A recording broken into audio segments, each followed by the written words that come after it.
Welcome to Positive Atheism English channel. Today, I shall continue the article on atheism and morality from where we have stopped in the last episode. God and morality. Faith in the existence of God was an early sanction that man adopted for moral conduct. The faith that God watched all sections of all persons, open or secret, and rewarded moral acts and punished immoral acts served at first to ensure moral conduct. Though the notion of God was not well defined, faith in the existence of superior deities regulated the conduct of primitive people. They were moral and they lived equal within the limits of their tribes. But God, in any form as a superior force, is not a reality. Though the illusion of the belief served the useful purpose of keeping up morality in primitive people, it also gave scope for the exploitation of the laity by clever priests at first and by the grand alliance of priests, princes, capitalists, and the intelligents of later on. Consequently, honest believers lay downtrodden while pretenders lived in pomp, power, comfort, luxury, and extravagance. Examples of the exploitation of honest people by the dishonest in the name of God are too well known to need recounting. The gaping inequalities among the people are a proof of the failure of the belief in God as an effective sanction to keep man moral. That God watches secret acts of people was a funny notion analogous to a parent watching the conduct of children. In fact, God was conceived anthropomorphically at first before it was submitted into metaphysical forms by epistemological inquiry. In fact, there is no God at all of any form. The illusion of faith was helpful in early times, just as an illusion of a goblin helps to discipline children. But an illusion, however useful, corrupts life in the long run. The same is the tragedy to civilization in regard to faith in the existence of God. Faith in God made man more immoral in the long run than helping to build up morality. The several inequalities, superstition, and ignorance that are the maladies of the present civilization are caused by faith in God. So, from early times, those who were interested in social harmony and moral values assailed the existing faith in God and rose as heretics. Socrates was accused of spreading atheistic ideas. So, as Jesus, he was definitely shifting emphasis from faith in God to reconciliation with fellow humans. Jesus was realistically moral than worshippers at the synagogue.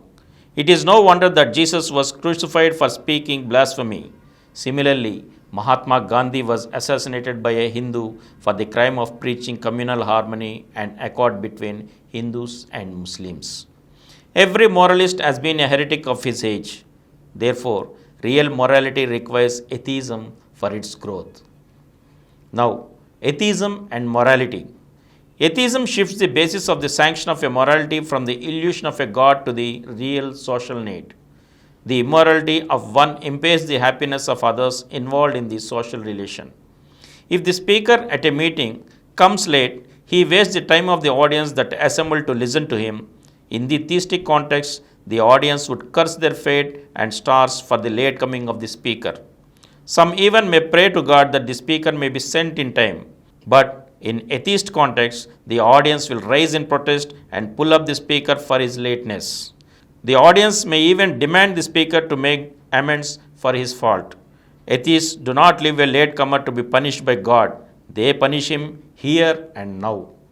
Such a real social check on immorality is not operative widely now because people are still theistically inclined. Theists are weak in demanding moral conduct from their fellow humans. They are prone to curse their fate, pray to God, and leave the wicked to have their own ways. So, in theistic society, immorality is widespread and wide inequalities prevail. The rise of atheistic attitude develops the real social check on immorality. During the days of the freedom movement in India, under the leadership of Mahatma Gandhi, moral level was high and working for equality was fashion. Untouchability was discredited and sharing of advantages with the downtrodden was common. The spirit of Satyagraha, which was real protest here and now against immorality and inequality of any kind, worked out the change. But Gandhi was not wholly atheistic. Of course, he was more atheistic than his contemporaries, just as Jesus was. So, after Gandhi, the society observed prayer, ignored equality, and grew immoral.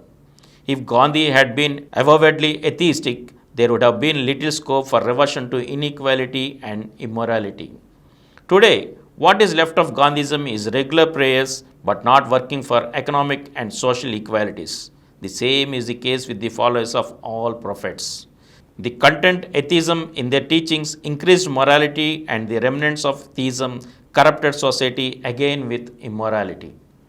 And from here, we shall continue in the next episode again. Thank you.